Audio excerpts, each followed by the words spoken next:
Have you ever wondered how professional scale modelers scratch build amazing and accurate movie-ready miniatures way before the age of consumer 3D printing was ever a thing? The laser cutter has been the workhorse in the scale modeler's toolkit since the early 70s, making iconic props in movies we all know and love. But how does an artist go from concept to design and finally a physical object? Let's go through that journey together. I'm by no means a professional, but we're going to try to design a little miniature chariot for one of my upcoming builds, centered around a Greco-Roman theme. First things first, how does a laser work? A laser cutter, or engraver, is a machine that moves a powerful laser head in a programmed motion in the X, Y, and sometimes Z axis across a surface, burning away material to produce a subtractive flat model. A laser can only take material away, which is an important distinction when compared to manufacturing items through a 3D printer. The subtractive process can be an advantage or a disadvantage, depending on the size and complexity of a project. There are many different types of lasers, many of which come with different capabilities of power and materials they can cut. In this video, we're going to be focusing on CO2 lasers, like this 50-watt desktop laser I've got on loan from GYK Cloud. But all these concepts apply to the cheaper and less powerful diode lasers on the market as well. Most of these machines require some form of exhaust setup for the fumes emitted during burning. I have mine running through some airtight ducts to the outside world with this inline fan which came with the laser. Before we can start planning out our build, we have to decide on what materials we'll be using.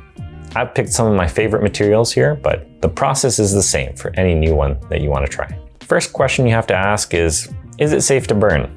Some big no-nos are artificial leather products, PVC, ABS, or fiberglass, as they emit cyanide gas or other extremely hazardous fumes. Most paper and wood products are generally safe to cut, which is what I'll be using today. There are two main settings to calibrate on your laser controller when working with a new material, and that's speed and power. The speed is generally expressed in millimeters per second or per minute, depending on the laser type. And the power is usually expressed as a percentage of the laser's full power. Some controllers have the speed in a general percentage slider, like the GYK Cloud's web app, which makes it a bit more beginner-friendly for users, even providing some starting settings, which should yield good results for the preset materials. I'll be using Lightburn for this video, which is well supported by the laser and is the industry standard for most professional laser controllers on the market. It comes with some really nice features, which we'll explore in a bit. Our main goal is to find two sets of settings, one for cutting and one for engraving. To get these numbers, we're going to be running a test pattern on our material. This is essentially a table with speed on one axis and power on the other, with the cell being the physical combination of the two.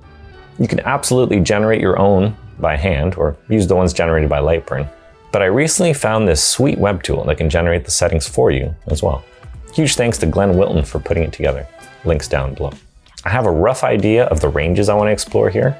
I'll be testing out chipboard first, and I think the speed of somewhere between 15 millimeters and 25 millimeters per second, with a power rating of between 0 and 80. But wait, there's one more setting we actually need to configure before sending this to the laser, and that's the focusing height, or Z-axis offset. On a lot of lasers, this is a manual step as you manually focus the Z distance between the laser head and the material you're cutting. But for this laser, the controller is able to move the Z-axis as part of the G-code program we execute.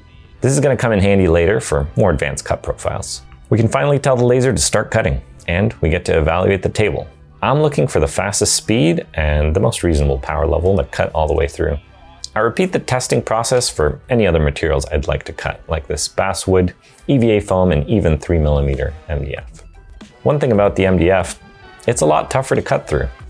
If your laser supports Z-axis control like this one, a good tip is to run multiple passes with Lightburn's Z-axis stepping per pass.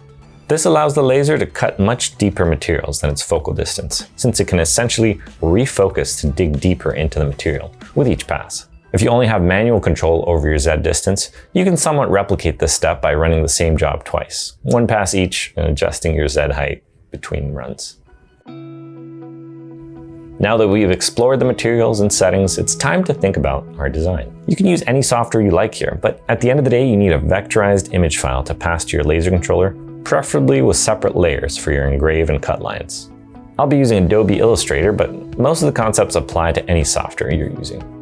After gathering some reference images of what I want to make, I start by doing a top-down sketch of the chariot. The plan is to have two main layers, an undercarriage frame with a wooden plank top, which I end up dividing into 2 sections.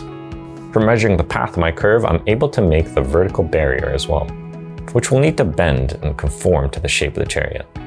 To allow for easier bending, I also add these cuts in the material, which allows it to kind of accordion out much easier. I'll be using a little bit of EVA foam as well for some of the detailing. And for that, I brought in some images of horses, traced them out, and added them to my design.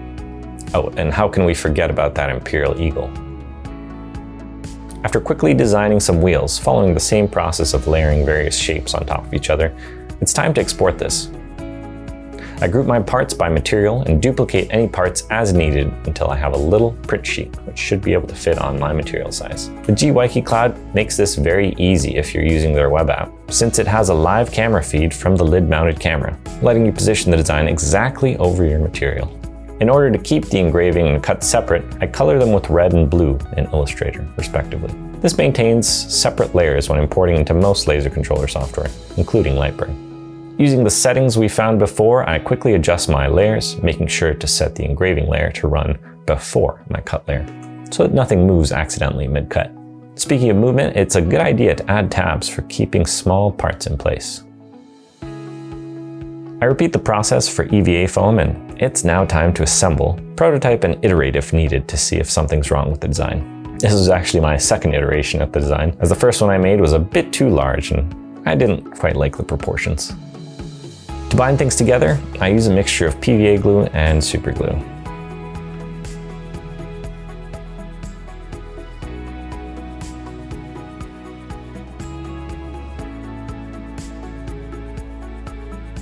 I also gave the chariot a quick paint job with acrylics.